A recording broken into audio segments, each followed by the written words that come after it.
Olá,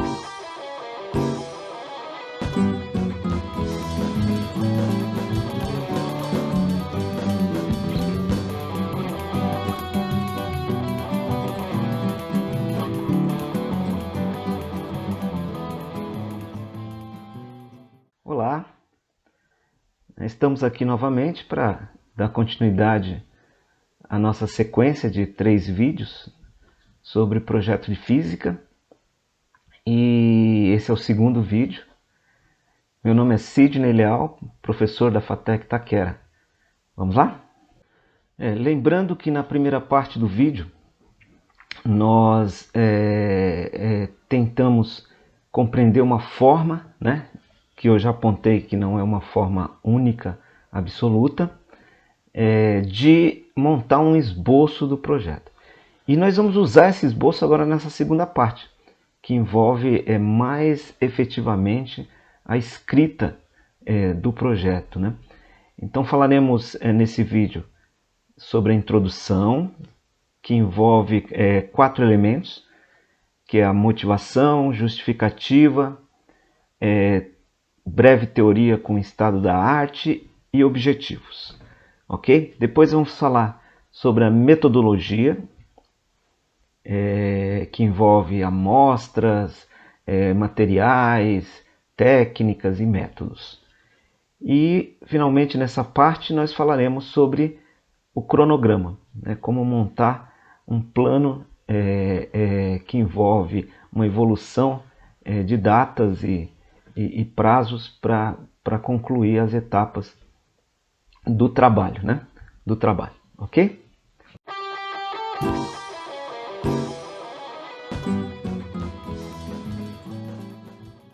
Muito bem, comecemos então pela introdução, né? A introdução, como já dito, ela contém 4 elementos fundamentais: a motivação aliada à justificativa, o estado da arte, uma breve teoria e os objetivos, que podem ser divididos em gerais e específicos, ok?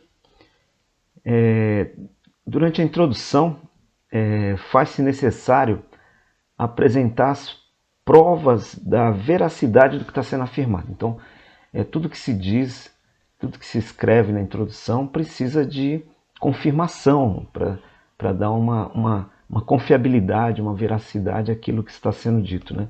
E a gente faz isso por meio de citações de referências. Por isso que lá na primeira parte, quando nós falamos de referências, elas são importantes, né?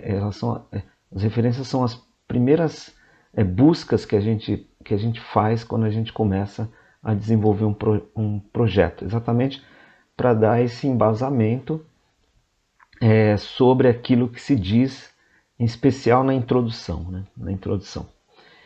Em geral, a introdução é a parte do projeto que mais contém citação de referência.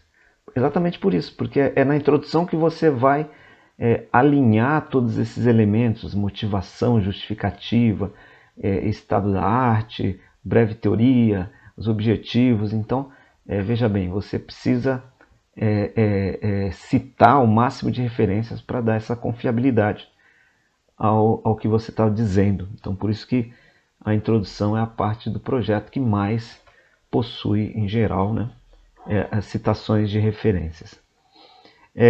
E só lembrando que é importante selecionar as referências. Isso começou lá já no esboço, né, na construção do esboço, a seleção das referências, a primeira coisa que a gente faz, mas isso pode ser continuado ao longo do projeto, e a seleção das referências, elas têm que ter muita atenção, muito cuidado, muita responsabilidade, buscando fontes que são fidedignas, né, que são confiáveis.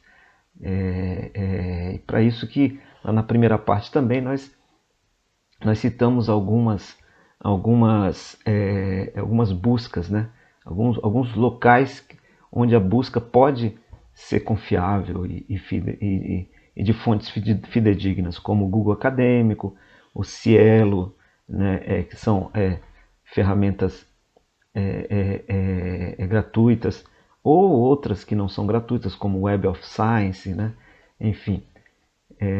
Então a busca das referências é parte importante quando a gente fala aí na utilização dessas referências como citações dentro da introdução.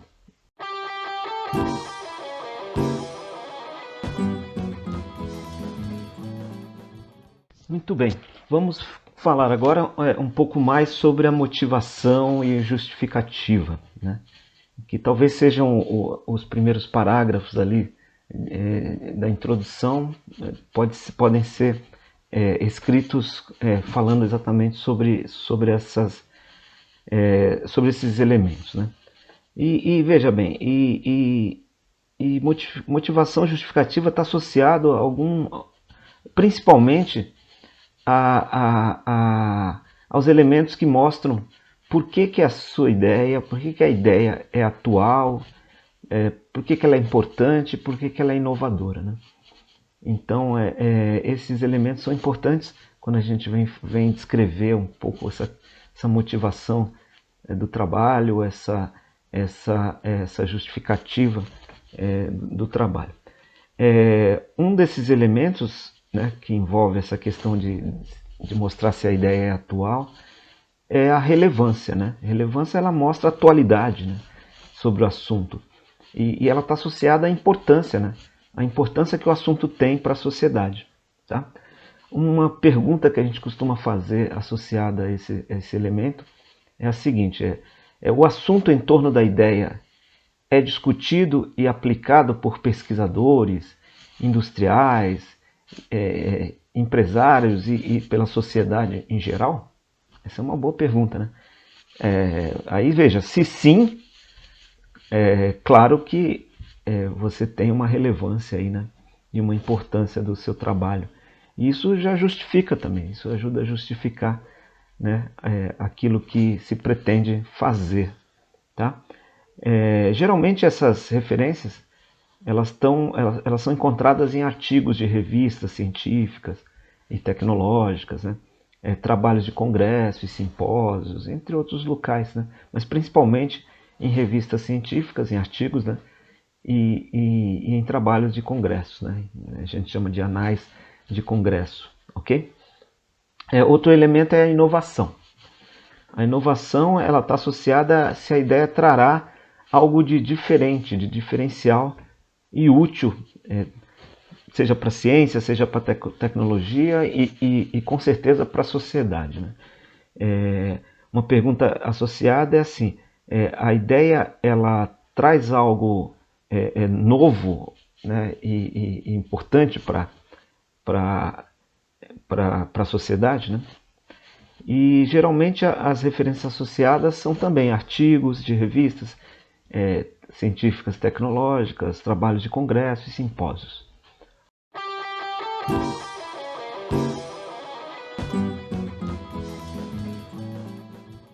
Muito bem, então após escrever, né, alguns parágrafos lá, uns poucos parágrafos sobre qual a motivação, qual é a justificativa sobre o trabalho, né, os próximos parágrafos vão contar um pouco da história, né, da evolução de todos os elementos que estão cercando a ideia, né? É óbvio, se a sua ideia é inovadora, ela traz algo de novo, mas ela não saiu do nada, ela saiu de algo, né? de outras teorias e outras ideias que vieram se desenvolvendo ao longo do tempo, né? Ao longo dos séculos, dos anos, nas décadas anteriores, enfim. E veja bem, o estado da arte, que é essa contação da história, né, em torno da ideia, ela está muito aliada à inovação, porque, veja bem, quando você estuda um pouco da história da evolução da ideia, você consegue encontrar dois elementos importantes. Um deles são os problemas que a implementação, né, que né, que a concretização das ideias trouxeram ao longo dos anos, e em cima dos problemas você encontra uma possibilidade de solução que ninguém pensou, por exemplo, né? E aí entra a inovação, né? Entra essa história da inovação. Então é bom contar um pouco da história de como surgiu, como se evoluiu ao longo do tempo, como é que está hoje, né? Todas essas ideias que cercam a ideia que você está pretendendo concretizar, né? Aliás, ela vai reforçar a ideia, e principalmente porque diante de um dos problemas que surgiram ao longo dessa história é que vai surgir a sua solução, né? Então isso é uma pergunta associada à ideia, a essa questão do estado da arte. Quando e como o assunto iniciou? Essa é uma pergunta que pode, né? Depois outra pergunta interessante é como foi a evolução, a sua evolução ao longo da história, né? Ao longo dos anos, né? E outra pergunta é quais os principais problemas em torno do assunto? E a partir dos problemas é que você pode encontrar possibilidade de soluções, né? E outra pergunta interessante é como ele está, a ideia, né, está associada, está atualmente, desculpa, e o que precisa ser melhorado. É exatamente em torno disso que surge uma solução inovadora, né? Geralmente as referências associadas a essas histórias, né, estão em livros, também em artigos, né, mas principalmente em alguns livros que contam um pouco dessa evolução. O outro elemento é a breve teoria, né?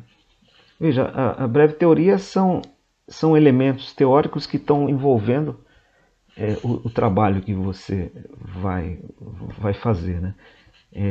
Um exemplo, porque as leis de Newton são importantes no desenvolvimento do seu trabalho. Então você vai trazer um pouco desses elementos a respeito da lei de Newton. Não vai contar aqui, fazer uma aula sobre leis de Newton, né? Não é isso. Mas você vai citar que em algum momento no seu trabalho as leis de Newton se fazem importantes, e é bom apresentar quando que elas surgiram, né? Quem foi o autor das leis de Newton, esses elementos. E isso pode ser dito ao longo da contação da história. Está contando a história, passou por leis de Newton, cita as leis de Newton, né? Mostra uma referência aqui que pode explicar o que são as leis de Newton e assim por diante, né? As perguntas associadas, uma pergunta associada a essa ideia dos elementos teóricos é quais as principais leis que fundamentam a ideia? Pronto. Aí você vai identificar quais são essas principais leis, né? E os livros são as fontes que mais se encontra esse tipo de assunto, né? Esse tipo de teoria, né? Então, o estado da arte está associado a uma contação da história da evolução sobre a ideia, em torno da ideia, né?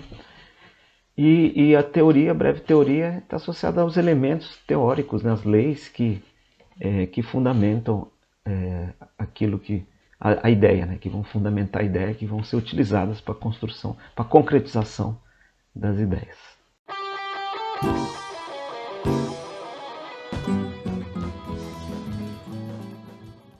Bom, uma vez que a sua ideia foi justificada, né, apresentou uma motivação, apresentou uma evolução histórica, né, enfim, e alguns elementos de teoria a serem utilizados. Veja bem, agora vem o fechamento da introdução com os objetivos, né? E veja bem, o problema leva a uma ideia de solução, né? Que leva a uma inovação, ok?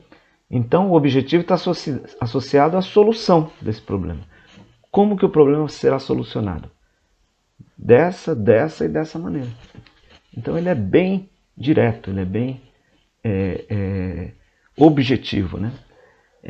E o objetivo geral, ele é isso, ele mostra qual é a proposta que proporcionará a solução do problema. Em poucas linhas, né? Em poucas linhas você descreve isso, né? Qual a proposta de solução do problema. E veja, só que para solucionar o problema, né, dessa e dessa maneira, veja bem, algumas tarefas terão que ser realizadas. Algumas tarefas terão que ser realizadas. E essas tarefas podem ser descritas pelos objetivos específicos, né? Desenvolver uma determinada tarefa vai ajudar a levar ao objetivo geral. Desenvolver essa outra determinada tarefa levará também a resolver o problema, ou seja, a atingir o objetivo geral.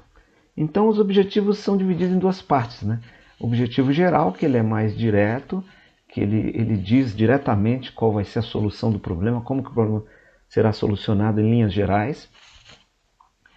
E depois os objetivos específicos são etapas que você vai desenvolver para poder chegar nesse objetivo geral. Geralmente, os objetivos específicos estão associados às tarefas que serão realizadas na metodologia, né, que é o próximo assunto que a gente vai falar, ok?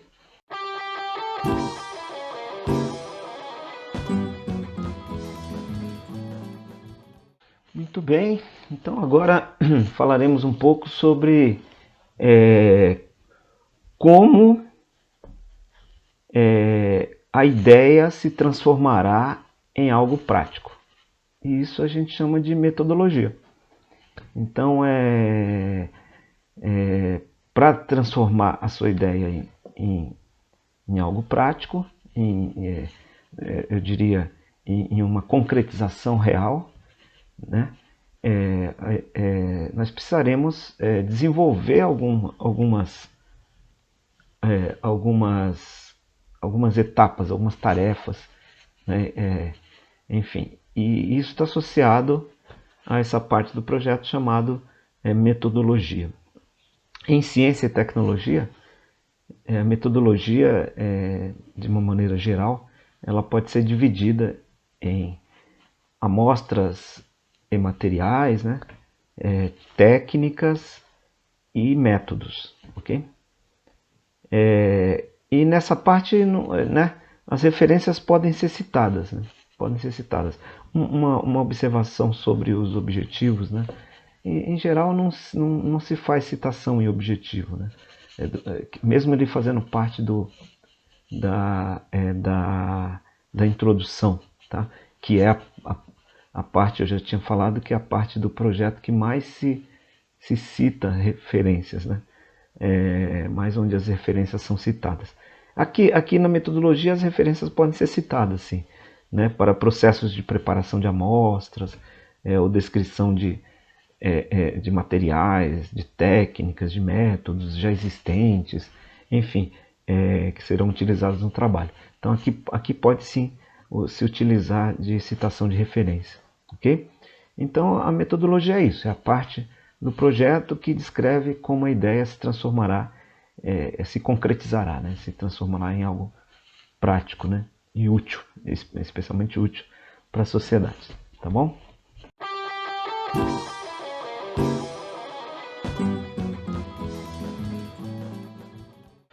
Ok, para começar a desvendar então essa ideia de metodologia, vamos falar sobre amostras e materiais.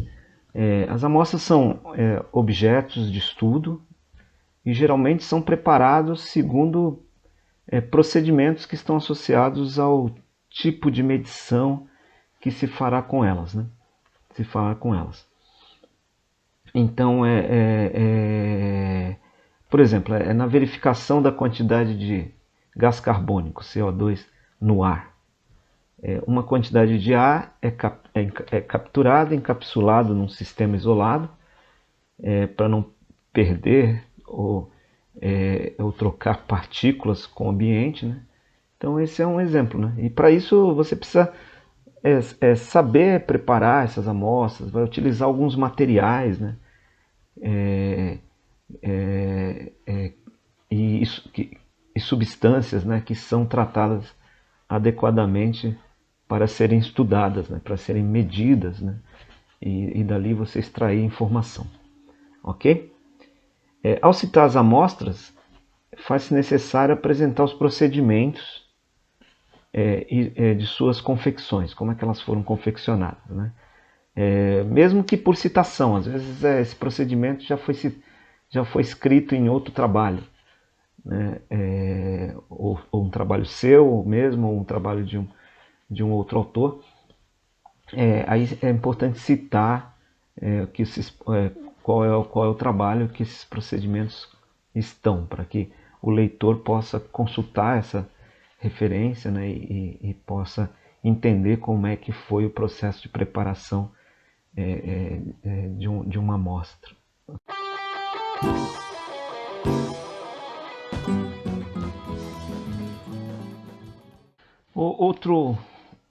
Outra parte da metodologia são as técnicas, né? E veja bem, as técnicas são os equipamentos, né, e procedimentos para realização do processo de medição, né, em geral utilizando uma amostra, né?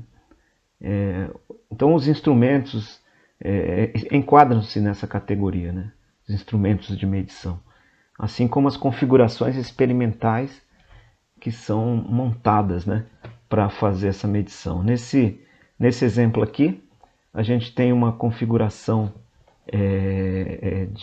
experimental de espéculo por reflexão. Espéculo é uma sub-área da ótica que estuda o padrão de interferência da luz em superfícies de materiais. E existem vários arranjos experimentais para se fazer isso. Um deles está esquematizado aqui, ó.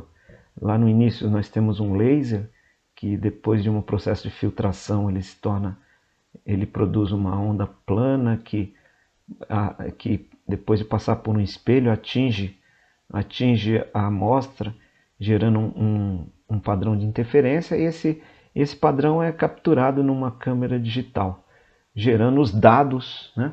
Gerando os dados para poder que serão analisados depois, que serão analisados. Então, as técnicas estão diretamente associadas às coletas de dados, né? Por um instrumento, ou por um conjunto de instrumentos, ou por uma configuração experimental, né? No projeto, a configuração experimental, os instrumentos utilizados, eles são apresentados por esquemas descritivos, como esse exemplo que eu mostrei agora há pouco, né? Desenhos acompanhados de explicações dos elementos que compõem os procedimentos e utilizações daquela configuração, daquele instrumento.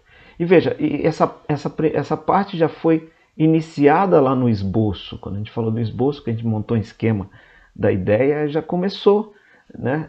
Esse esquema já começou a ser montado lá atrás. Então, aquela parte feita no esboço pode ser reaproveitada aqui, com certeza, na parte da descrição da técnica, né? Agora, você pode usar uma técnica que já foi estabelecida no seu trabalho, né? Já foi usada por outros pesquisadores, enfim. E quando você faz isso, é bom citar as referências, né, que descrevem os detalhes, né? Descrevem os detalhes sobre aquela técnica.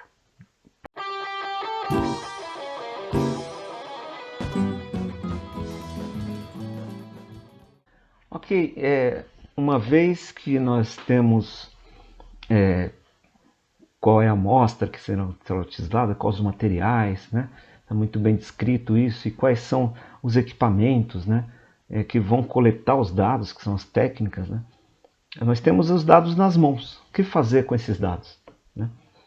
Nós vamos ter que analisá-los. analisar esses dados. E a análise, ela é na verdade, você vai utilizar de um conjunto de procedimentos matemáticos, computacionais, que são fundamentados em teorias, né, bem estabelecidas, ou propostas teóricas que o pesquisador está fazendo ali naquele momento, e que vão efetuar o processamento desses dados para a obtenção dos resultados do estudo. E aí esses resultados eles podem ser apresentados de várias maneiras, né? Por tabelas, por gráficos diversos, né? por descrições, né? Enfim, são várias maneiras de apresentação. Então, os métodos são, na verdade, esse conjunto de procedimentos matemáticos computacionais que são fundamentados em teorias estabelecidas para desenvolver, para pegar resultados, para obter resultados a partir dos dados, né, que foram levantados lá na parte com as técnicas, né, com as técnicas montadas. Muito bem. O processo que envolve a utilização desses métodos para a produção dos resultados é denominado análise de dados, como já foi dito, e geralmente ele está associado a algoritmos, né? A equações matemáticas, funções matemáticas que vão auxiliar na interpretação, né? Na interpretação das informações, dos dados, né? E nos projetos, os métodos, eles são descritos e explicados sequencialmente, né? Que é uma explicação desses algoritmos, né? Geralmente os algoritmos são apresentados na parte teórica, né? E aqui na descrição, na metodologia, na parte de métodos, ele tem uma sequência lógica de execução de cada parte, né? Então, que são os procedimentos de utilização desse método, né? Ou dos métodos, né? Às vezes um trabalho não usa um método único, usam vários métodos, né? Essa que é a ideia.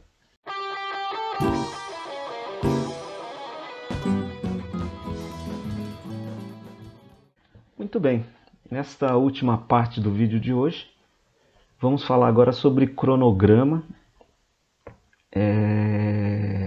Falamos sobre a introdução, né? Os elementos da introdução, falamos sobre metodologia, os elementos da metodologia, e agora vamos criar um cenário que mostra a evolução temporal das etapas de execução do trabalho. Olha bem, então aqui no projeto o cronograma ele é isso, ele vai demonstrar a evolução temporal e as etapas de execução do trabalho, do desenvolvimento da ideia, e não do projeto.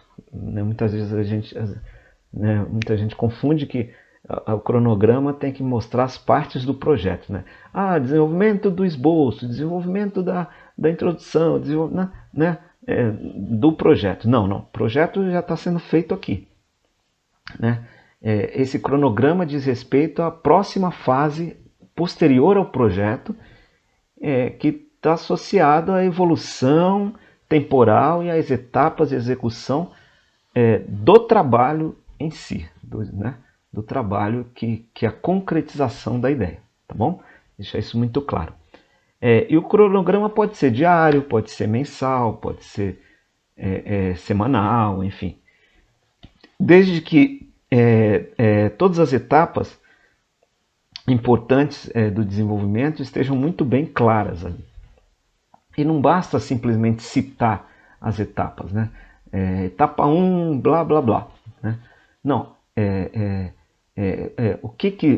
quais os detalhes dessa etapa? É importante, né? Importante fazer uma descrição sobre os detalhes da etapa, né? Novamente, o cronograma representa o quê? O planejamento do trabalho físico, né? E ele pode ser ajustado ao longo do desenvolvimento. Vamos supor que já passou a fase de projeto, você está desenvolvendo, e aí você percebe que faltou alguma coisa neste planejar, né? No planejamento da execução. Ele pode ser reajustado, dá para reajustar durante o processo. Tá? Então, essa é a ideia do cronograma. Agora, o cronograma pode ser feito de forma gráfica, né? Existem ferramentas que você mostra a evolução temporal de maneira gráfica, com descrição das ideias. Pode ser feito por tabela, uma tabela simples, né? Você faz lá no Excel, a descrição, né? Vai de tanto a tanto, né? Vai levar 2 semanas, 3 semanas, né? Mais ou menos isso, né? O ideal no projeto é não colocar datas específicas, né, para o cronograma, mas coloca faixas de períodos, né? 3 semanas, 5 semanas, 10 semanas, né? Em vez de colocar de 2 de abril até 20 de junho. Né? Às vezes isso pode falhar, né? Muitos aspectos em volta das atividades podem atrasar ou dificultar. Mas se você colocar 3 semanas, 4 semanas, isso é mais prático, né? Do ponto de vista de execução, enfim. E aí, essa apresentação agora não basta. Você apresentou de forma gráfica lá, ou em tabelas, depois escreve um texto interessante, um texto detalhando um pouco mais sobre cada etapa descrita. Né? As etapas descritas são por tópicos. Né? Depois descreve em forma textual os detalhes desses tópicos e tudo mais. Né? Isso deixa o cronograma muito mais rico, muito mais compreensível. Né? E, em geral, os bons projetos necessitam de poucas alterações depois no cronograma, né? Porque se o cronograma foi muito bem pensado, muito bem feito durante o projeto, ele possibilita alta viabilidade, ou seja, possibilita alta viabilidade de concretização da ideia. Então, depois ele é pouco mexido, né? Um bom cronograma está associado a um bom projeto que depois não há necessidade de mexer tanto. Né? Não vou dizer que mexe-se zero. Né? Não tem, existem projetos e cronogramas que possibilitam zero erro. Né? Zero, não, isso não é difícil acontecer. Né? Mas você pode minimizar esses erros se você fizer bons cronogramas dentro de bons projetos. Isso minimiza as alterações no futuro, durante o desenvolvimento. Né? Essa que é a ideia do cronograma, então. Tá bom? Muito bem, então esse segundo vídeo teve o propósito de trazer um pouco de clareza, né? E não ser, obviamente, de novo, dizendo absoluto, dizer que essa é a única forma. Não, existem diversas formas, né? Então, assim, mas um pouco de clareza a respeito de como fazer uma introdução, como descrever uma metodologia do seu trabalho, né? E como fazer um cronograma, tá? Como fazer um cronograma. Utilizei essas referências aqui como embasamento, né? Elas são referências interessantes e que trazem elementos da Associação Brasileira de Normas Técnicas, sempre a gente buscando, né, esse tipo de referência, né? Para deixar um pouco mais padronizado o nosso desenvolvimento, né? Tanto de projeto quanto da fase de execução. Né? Então, veja bem, e no próximo vídeo, o terceiro e último dessa série, né? Primeiro vídeo vimos como fazer um esboço do projeto. Agora nós vimos já 3 elementos importantes do projeto: introdução, metodologia e cronograma. E no próximo vídeo a gente vai fechar, né? Com os outros elementos, e depois ver como que é a construção geral do projeto, quais são os elementos para finalização do projeto, ok?